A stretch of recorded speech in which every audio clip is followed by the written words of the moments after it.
Hello दोस्तों, आप सभी का स्वागत है आपके अपने यूट्यूब चैनल मैथ्स नॉलेज में और मैं हूं पप्पू कुमार। तो चलिए आज हम देखते हैं अनुपात एवं समानुपात से टॉप 10 VVA क्वेश्चन जो आपके विभिन्न एग्जाम के लिए उपयोगी है। चलिए तो पहला क्वेश्चन देखते हैं। पहला क्वेश्चन है, एक थैली में 1 रुपया 50 पैसा तथा 25 पैसा के सिक्के 5:9:25 के अनुपात में है। यदि थैली में कुल धन 1008 रुपये हो तो विभिन्न प्रकार के सिक्कों की संख्या क्या है। देखिए यहाँ पर सिक्कों की संख्या का अनुपात दिया हुआ है। 1 रुपया 50 पैसा 25 पैसा सिक्कों के अनुपात। तो अगर हम अनुपातिक राशि x मान लेते हैं तो 1 रुपया का सिक्का के हो जाएगा आपका 1 रुपया का सिक्का हो जाएगा यहाँ पर 5x और 50 पैसा का सिक्का हो जाएगा आपका यहाँ पर 9x और 25 पैसा का सिक्का हो जाएगा यहाँ पर 25x। देखिए अब इसमें हम क्या देखते हैं कि 1 रुपये का जितना सिक्का होगा उतना ही रुपया होगा, यानी 5 सिक्का होगा तो 5 रुपया होगा। 50 पैसे के सिक्के में जितना सिक्का होता है उसके आधा उसका रुपया होता है। और यहाँ पर दिया हुआ है कुल धन 1008, तो सभी सिक्के की संख्या को हम यहाँ पर रुपए में निकाल लेंगे। चलिए निकालते हैं। तो यहाँ पर सिक्का का अनुपात है 5x, तो 1 रुपये का सिक्का है तो जितना सिक्का उतना ही रुपए होगा। तो 5x सिक्का है तो इसका रुपए में चेंज करेंगे तो सेम का सेम रहेगा। लेकिन यहाँ पर 50 पैसा का सिक्का है तो 50 पैसा का सिक्का जितना होता है उसका आधा उसका रुपए होता है, यानी 10 सिक्का का मतलब 5 रुपया, तो उसका आधा 50 पैसा का सिक्का 9x, तो इसका आधा हो गया 9x/2। यहाँ पर 25 पैसा का सिक्का का संख्या दिया हुआ है, तो 25 पैसा का संख्या दिया हुआ है तो जितना संख्या होगा उसका 1/4 उसका रुपया होता है, यानी 4 सिक्का का मतलब 1 रुपया। तो 25 x सिक्का का मतलब हो गया यहाँ पर 25x/4 रुपया। ये यहाँ पर रुपया में निकल गया। चलिए अब कह रहा है टोटल रुपये का वैल्यू यहाँ पर 1008 है, तो इसको हम ये टोटल वैल्यू जोड़ के 1008 के बराबर करते हैं। 5x + 9x/2 + 25x/4, इसका वैल्यू हो गया यहाँ से 1008। अब इन सभी का जो है सो हम लसा ले लेते हैं। 4 तो 1 चौके 4 तो 5 चौके 20x हो गया यहाँ पर हो गया 18x, यहाँ पर हो गया 25x बराबर 1008। चलिए आगे करते हैं। 20 18 25, चलिए इन तीनों को जोड़ेंगे तो यहाँ पर होगा 63x बराबर 4 को उधर कर देंगे 1008 × 4। चलिए यहाँ से x का मान निकालेंगे तो 1008 × 4 बट्टे हो गया यहाँ पर 63। अब इसको काटेंगे, 9 से काट दीजिए, 9 7 63, यहाँ पर 9 से काट दीजिए, 9 का 9, 1 10, 9 का 9, 1 18, 9 दूनी 18, 112। 7 से फिर काट देते हैं, 7 का 7, 4 42, 7 6 के 42, 16 चौके हो गया 64। यानी ये जो 64 मान निकला है ये निकला है यहाँ पर x का वैल्यू। लेकिन यहाँ पर कह रहा है कि विभिन्न प्रकार के सिक्कों की संख्या कह रहा है निकालने के लिए। x का वैल्यू हम सिक्कों की संख्या में हम डाल देंगे, तो डाल दीजिए। 1 रुपये का सिक्का हो गया यहाँ से 5x है, तो 64 × 5, 5 चौके 20, 6 पंचे 30, 2 32, 320 हो गया। 1 रुपये का सिक्का, 50 पैसा का सिक्का है 9x, तो 9 × 64। चलिए इसको कर लेते हैं। 9 चौके 36, 3 9 छाके 54, 3 57, 576। चलिए 25 पैसा निकालते हैं। 25 × 64, 25 चौके 100, 10, 25 छके 150, 10 160, 1600। चलिए तो यही हो गया आपका 1 रुपया 50 पैसा और 25 पैसे के सिक्कों की संख्या। तो चलिए अगला क्वेश्चन देखते हैं। एक कारखाने में कर्मचारियों की संख्या 9:8 के अनुपात में कम कर दी जाती है। इसका मतलब ये हुआ पहले उसका अनुपात 9 था लेकिन अब उसका अनुपात 8 हो गया है। अब कह रहा है तथा उनके दैनिक वेतन 14:15 के अनुपात में वृद्धि कर दी जाती है। इसका मतलब हुआ जो उसका वेतन पहले 14 था अब 15 कर दिया गया है। अब कह रहा है कुल दैनिक वेतन बिल में किस प्रकार की कमी अथवा वृद्धि होगी। चलिए तो हम इसको बनाते हैं। अनुपातिक राशि अगर x मानेंगे पहला में, तो यहाँ पर है कर्मचारियों की संख्या 9:8 में कम कर दी जाती है। तो पहले कर्मचारी थे कितना 9x, लेकिन अब हो गया कर्मचारियों की संख्या 8x, यानी 9:8 में कम कर दी जाती है। इसका मतलब यही हुआ पहले कर्मचारी था 9x लेकिन अब हो गया 8x। अनुपातिक राशि यहाँ पर हम x माने हुए हैं। अगला है दैनिक वेतन बिल 14:15 के अनुपात में वृद्धि कर दी जाती है। पहले था यहाँ पर, पहले वेतन था यहाँ पर 14, यहाँ पर अनुपातिक राशि y मानते हैं। पहले था यहाँ पर 14y, पहले था वेतन 14y लेकिन अब जो है इसका वेतन हो गया है 15y। देख लीजिए, तो पहले कर्मचारी को पहले वाला वेतन मिल रहा था लेकिन नया वाले कर्मचारी को नया वाला वेतन मिलेगा।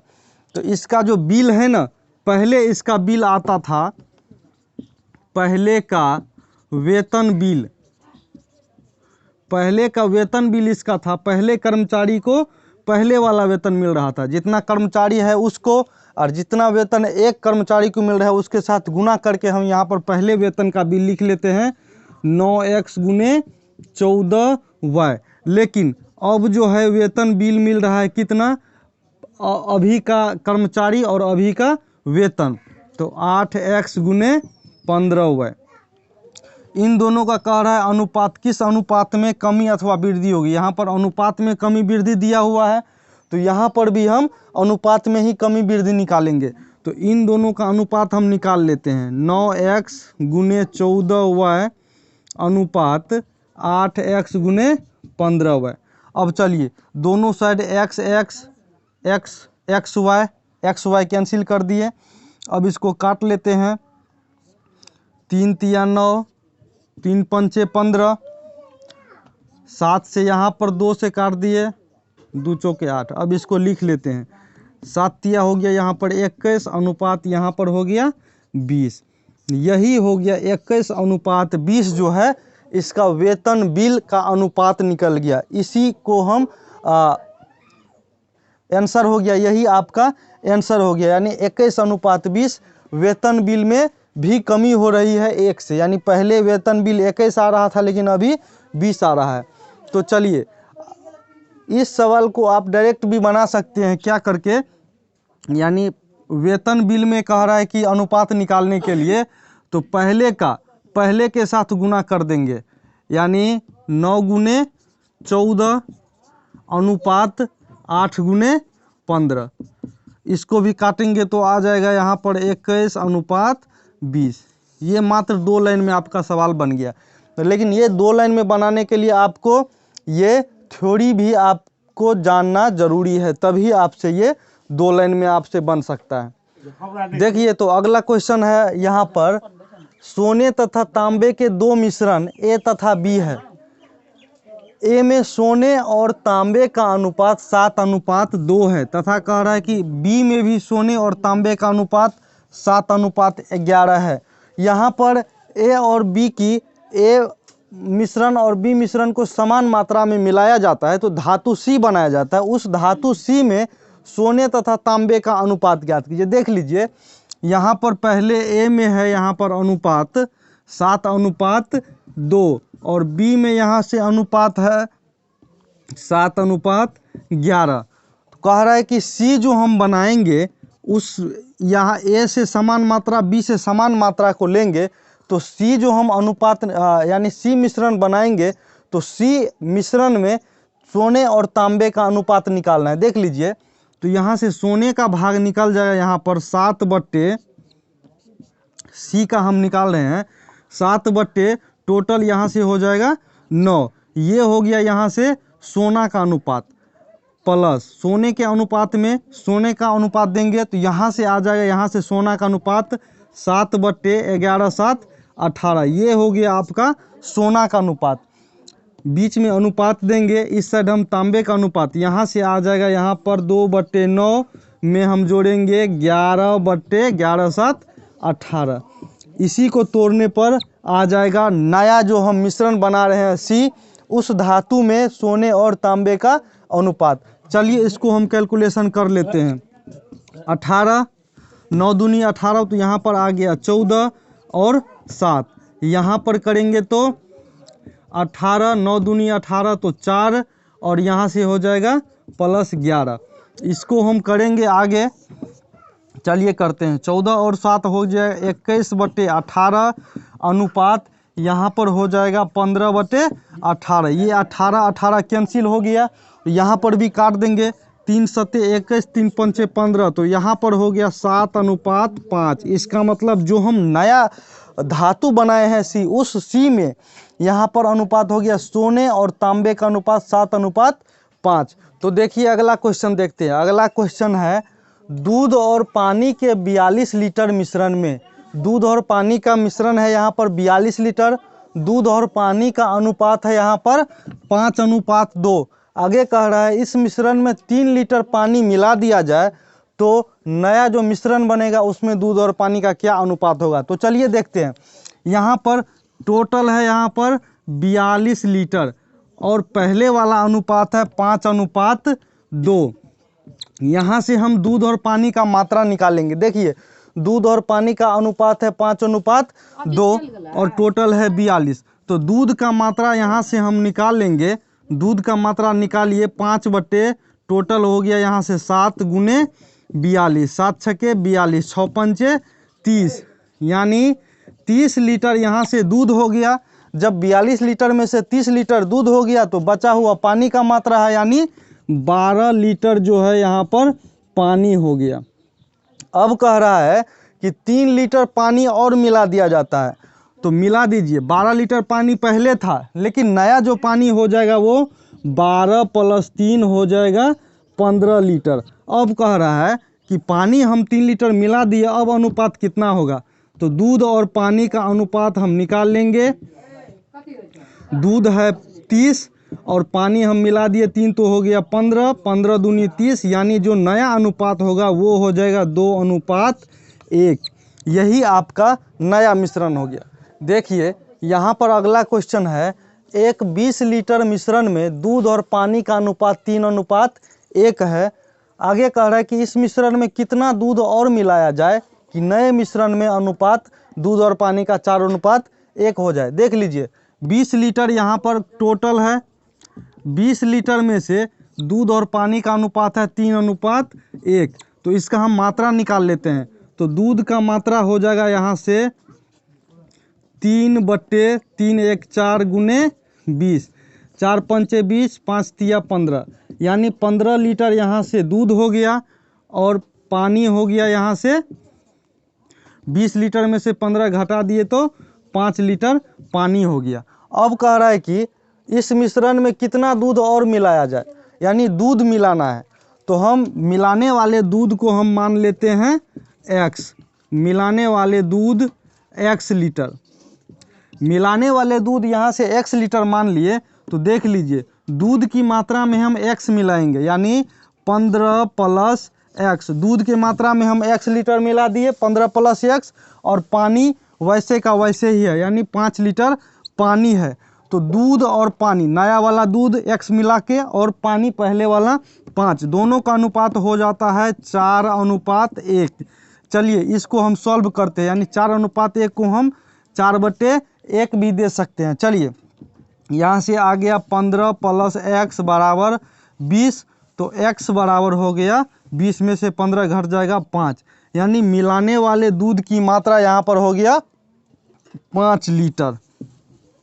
देख लीजिए अगला क्वेश्चन है, दो संख्याओं का अंतर उनके योगफल का 45% है। दो संख्या, एक संख्या x और एक संख्या y हम मान लेते हैं। x अगर बड़ी संख्या है, y छोटी संख्या है।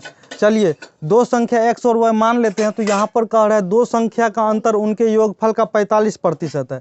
तो दो संख्या का अंतर यानी x और y का जो अंतर होगा x माइनस y बराबर इनके योगफल x प्लस y का मतलब गुना 45% है। देख लीजिए, यानी दो संख्या का अंतर x माइनस वाई बराबर दो संख्या के योगफल का 45% है। इसको हम सॉल्व करते हैं। देखिए x माइनस वाई बराबर x प्लस वाई, 45% को हम 45/100 लिखेंगे। चलिए 100 को इधर लाते हैं तो 100x माइनस 100y बराबर यहाँ पर हो गया 45x प्लस 45y। चलिए अब यहाँ पर 45x को इधर, इसको इधर करेंगे, 45 इधर आएगा तो यहाँ पर हो जाएगा 55x बराबर ये हो गया 145y। तो x अनुपात y निकालना है तो x बटे y बराबर हो गया यहाँ पर 145/55। 5 से काट देते हैं, 5 दूनी 10, 4 45, 5 9 45, 5 से 11 यानी 29/11। यानी x अनुपात y का मान आ गया यहाँ से 29/11। यही हो गया बड़ी संख्या और छोटी संख्या का अनुपात। चल देखिए अगला क्वेश्चन है, दो छात्रों की आयु का अनुपात 3:2 है। इनमें से एक दूसरे से 5 वर्ष बड़ा है तो छात्र की आयु ज्ञात कीजिए। देखिए इसको अनुपातिक राशि x मान के भी बना सकते हैं और डायरेक्ट भी बना सकते हैं। चलिए तो यहाँ पर अनुपातिक राशि x मानते हैं तो पहला छात्र हो गया आयु 3x और दूसरा छात्र का आयु हो गया 2x। अब कह रहा है कि पहले दूसरे से 5 वर्ष बड़ा है तो बड़ा ये है, तो बड़े में से छोटा घटाएंगे 5 वर्ष आ जाएगा। तो 3x माइनस 2x बराबर 5। तो इसको घटाएंगे, x बराबर आ गया 5, x का मतलब 5 आ गया। तो पहले छात्र की आयु हो गया यहाँ से 5 तिया 15 और दूसरे छात्र की आयु हो गया 5 दूनी 10, बड़ा और छोटा। चलिए डायरेक्ट कैसे बनाते हैं, यहाँ पर छोटे छात्र की आयु कह रहा है निकालने के लिए। तो देखिए बड़े में से छोटा घटाएंगे तो 5 वर्ष है, तो 3 में से 2 घटाएंगे तो आएगा 1 बराबर आ गया यहाँ पर 5 वर्ष।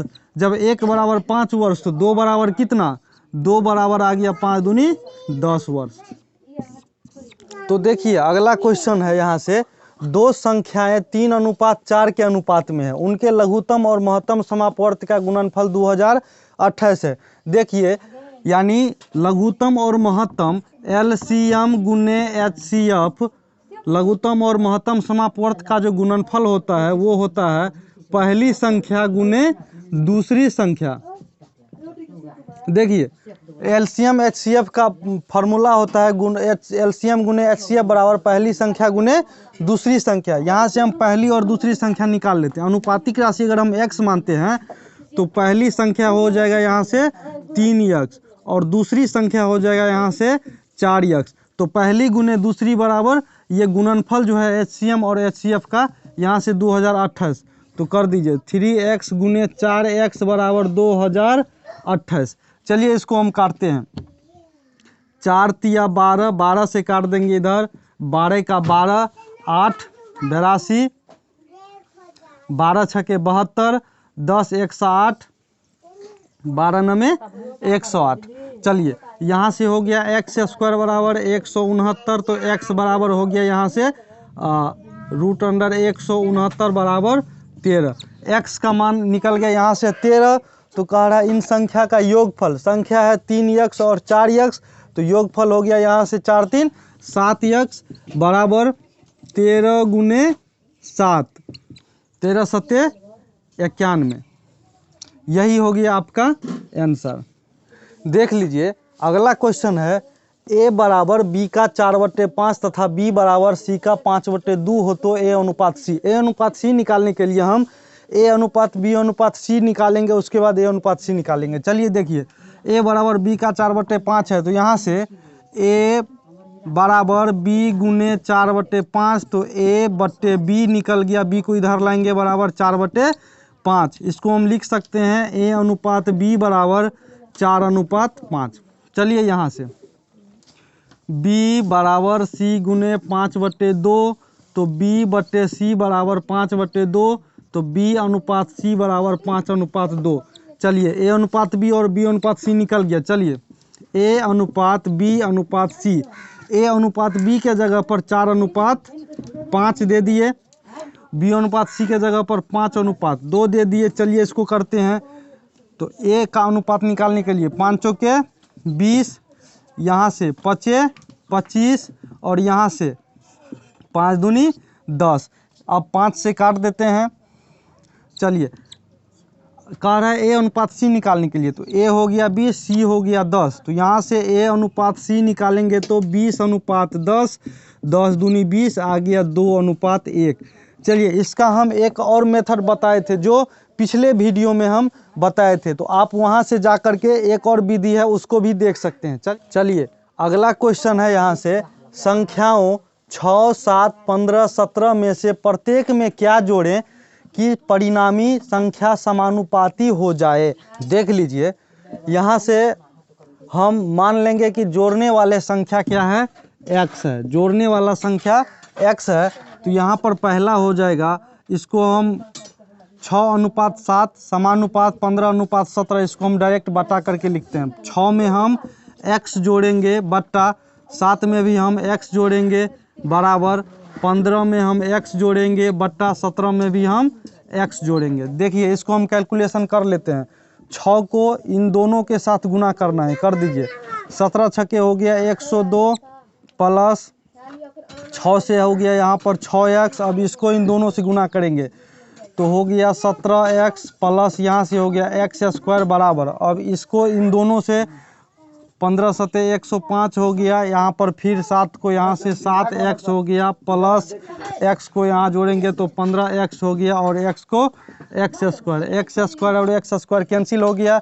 देख लीजिए यहाँ पर बच गया 102 प्लस 17 और 6 हो गया 23x बराबर यहाँ पर हो गया 105 प्लस 15 और 7 हो गया 22x। 22x को इधर करेंगे, इसको उधर कर देंगे तो 22x आएगा, तो 23x माइनस 22x बराबर इधर हो गया 105 माइनस 102। चलिए यहाँ से हो गया x बराबर यहाँ पर हो गया 3, x का मान यहाँ पर निकल गया 3। x माने थे यहाँ पर हम जुड़ने वाला संख्या, तो हम सभी संख्याओं में प्रत्येक में 3-3 जोड़ देते हैं तो अनुपात आ जाता है। इसको आप चेक कर लीजिए।